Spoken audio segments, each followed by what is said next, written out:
Wakefield Prison is located in West Yorkshire, England. It is a Category A prison holding Britain's most evil criminals. It's known as the Monster Mansion, and today we look at the criminals who live there and have lived there. 1. Ian Watkins. 46-year-old Lost Prophets frontman Ian Watkins was sentenced to 29 years in prison for offences involving children. He used his celebrity status to talk with fans. He then turned these fans into his victims. Recently, 3 inmates held him hostage before violently attacking him. He was left in a critical condition. He still remains in Wakefield, where he serves the rest of his sentence. 2. Mark Bridger. 57-year-old Mark Bridger was sentenced to a whole life tariff for murdering 5-year-old April Jones. April was playing outside her house when Mark Bridger kidnapped her and then murdered her. It was the largest missing person search in UK history. In July 2013, Mark Bridger was attacked by another inmate in Wakefield Prison. He received face and throat injuries. He requested a transfer after this attack, but it was denied, and he still serves his time at Wakefield Prison.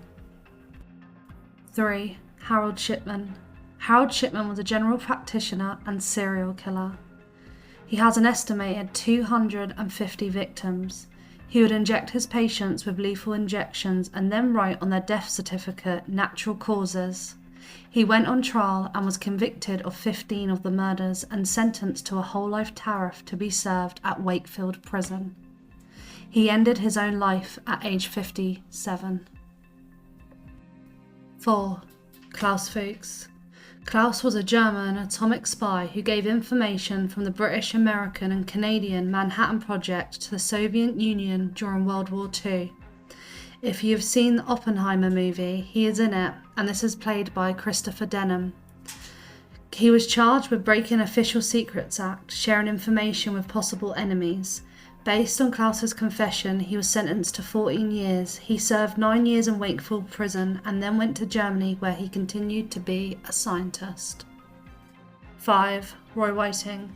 64-year-old Roy Whiting was convicted of the kidnapping and murder of Sarah Payne. Roy Whiting was a known offender, and when the police were questioning local men on the register, they investigated Roy. They found Sarah's clothes in his van, which linked Roy to the murder. He was sentenced to a whole life tariff in Wakefield Prison. In 2011, he was stabbed in the eyes by a fellow inmate, and also in 2002, he was attacked by an inmate using a razor. In 2014, Roy was attacked by 2 other inmates with a makeshift weapon. He was beaten and stabbed. He is still in Wakefield, serving his time. 6. Mick Philpott. 67-year-old Mick Philpott is a mass killer. Before he committed the mass murder, he was in the media a lot because of his lifestyle while on benefits. On May the 11th, 2012, Mick's home went up in flames. 5 children, Jade 10, John 9, Jack 7, Jesse 6 and Jaden 5, who had been asleep upstairs, all died at the scene, while their half-brother Dwayne, 13, died in hospital 2 days later. Petrol was found in the letterbox. Witnesses said Mick was acting very strange. It was actually neighbours who went into the house to try save the children, and not Mick himself. Even through media appearances and police appeals, he acted strange, and so did his wife, wiping away tears when there were no tears at all. The police bugged Mick's hotel room and gained evidence that Mick and his wife Mariad were guilty of starting the fire that killed their children. They had lost custody of their children, and they didn't intend to kill the children in the fire. The fire was to pin on the person who had custody, so they could get them back and claim the benefits for them. On the 4th of April, Mick Philpott was sentenced to life imprisonment with a minimum tariff of 15 years, while his wife was sentenced to 17 years, of which they would need to serve at least half before any release on licence. His wife has actually been released. He still serves his time at Wakefield Prison. 7. Sidney Cook. 96-year-old Sidney Cook is a predator and suspected serial killer. He was a leader of a ring suspected of murdering up to 20 young boys in the 1970s and 1980s. Sidney and 2 other members were convicted of 3 murders. While in prison, Sidney would not take part in any rehabilitation programs. He was given a 5-year term before consideration of parole. Since his 5-year minimum term expired in January 2004, Cook has been refused parole on 10 separate occasions. He was refused parole most recently in October 2021, aged 94. He will never be released from prison. 8. Jack Renshaw. 28-year-old Jack Renshaw is a convicted terrorist. He was a spokesperson for extreme far-right group National Action. On the 12th of June 2018, Renshaw and 5 others were tried for alleged membership of National Action. The 5 of them denied this. However, Renshaw did plead guilty to other things. He pled guilty to purchasing a machete and conducting a plan to kill Labour MP Rosie Cooper. He also pled guilty to threatening to kill a police officer who had been investigating him concerning child offences. On May 17, 2019, the judge sentenced Renshaw to life imprisonment with a minimum term of 20 years. For both these things he pled guilty for. He still serves his time at Wakefield Prison. 9. Colin Island. Colin Island was a serial killer. He committed crimes from a young age. He was married twice and said he was not gay, but he pretended he was to target his victims. He would go to gay clubs to seek men to murder. When his case came to the Old Bailey on the 20th of December 1993, Island admitted to all charges and was given 5 life sentences for each of the murders to be served at Wakefield Prison. Island also died at Wakefield Prison on the 21st of February 2012. 10. Ian Huntley. 49-year-old Ian Huntley murdered Holly Wells and Jessica Chapman. His girlfriend was their teacher, and it is thought he lured the girls into his house by saying his girlfriend, Maxine, was inside. He was quickly a suspect. He did strange media interviews and he had visible scratches on his face. His alibi fell apart. There was lots of forensics evidence and circumstantial evidence, and it was found that he had murdered both girls. He was sentenced to life imprisonment at Wakefield Prison.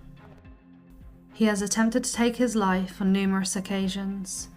In 2005, Huntley was scalded with boiling water by a convicted spree killer, Mark Hobson. On another occasion, his neck was slashed. These incidences happened whilst he was serving time at Wakefield Prison, so he was moved to Franklin Prison in Durham. It's said that he is at a constant risk of attack from other prisoners. 11. Kamal Borges. On the 14th of January 2003, police officer Stephen Oak and other officers went to a flat in an area of North Manchester. It was part of an immigration operation. The resident was not expected to be there, but the police found 3 men, including Algerian illegal immigrant Kamal. He had arrived in England in the back of a lorry 3 years before. He was not recognised by the other police officers, even though he was wanted in connection with a bioterrorism plot to attack the London Underground. The police officers didn't see him as a threat, so he was not handcuffed. The police raid spooked Kamal, and he thought the officers had identified him in connection with the terrorist plot. He made an attempt to escape, and in the process of doing so, punched one officer and picked up a kitchen knife. Officer Stephen Oak, who was unarmed and not wearing protective clothing, went to restrain the suspect but was stabbed 8 times in the chest and upper body. Despite his injuries, Stephen Oak still tried to help his colleagues.